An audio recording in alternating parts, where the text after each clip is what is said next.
کہنے لگا تیری عمر چھوٹی ہے، کوئی بڑا لا۔ فرمانے لگے یہ تو جب ہنجے میں پنجہ ملے گا تو پتہ چلے گا عمر کس کی چھوٹی ہے، ابھی تو کہانیوں سے متاثر کرنا چاہتا ہے، تو چاہتا ہے کہ تو پریشر ڈالے اور میں تیری بات سنوں، تو مقابلے میں آ، ڈینگے نہ مار، کہانیاں نہ سنا، دیواریں ہلتی رہتی ہیں اور در کانپ جاتا ہے، علی کا نام سن کے اب بھی خیبر کانپ جاتا ہے، تو مقابلے میں آ، تو باتیں بنا رہا ہے، کہانیاں سنا رہا ہے۔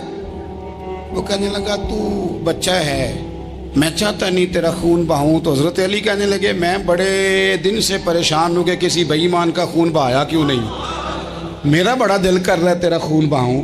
اس نے بڑی زوردار ضرب لگائی، غصے میں اتنا پاگل ہوا، کیونکہ اس کے بارے میں معروف تھا کہ وحشی مزاج آدمی، اتنا سخت پاگل ہوا غصے میں کہ اس نے اپنے گھوڑے کے پیر کاٹ ڈالے، پہلے تلوار گھوڑے کو دے ماری، اس کو کاٹ کے دوڑا۔ یہ کیوں کرتے تھے لوگ، عرب کے لوگ اس وقت یہ کام کرتے تھے کہ ہم نے گھوڑا ہی مار ڈالا ہے تاکہ ہم بھاگ نہ سکیں، کہتے ہیں نا کشتیاں جلا دی ہیں کہ اب واپس جانے کا راستہ ہی بند ہو جائے، گھوڑے کے پیر کاٹ ڈالے کہ بھاگنا نہیں، اور بڑی زور سے اس نے ضرب لگائی حضرت علی پر۔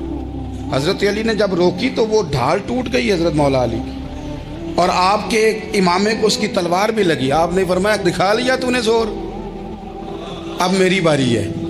حضرت مولا علی شیر خدا کا قد بظاہر چھوٹا تھا، صحابہ کہتے ہیں ہم دور سے دیکھ رہے تھے، اللہ اکبر کہہ کے تھوڑا سا زمین سے وہ اٹھے، تھوڑا سا اٹھے، اور پھر دوبارہ نہیں انہیں تلوار چلانی پڑی، ایک ہی ضرب لگائی اور اس کے دو ٹکڑے کر کے اسے زمین پہ پھینک دیا۔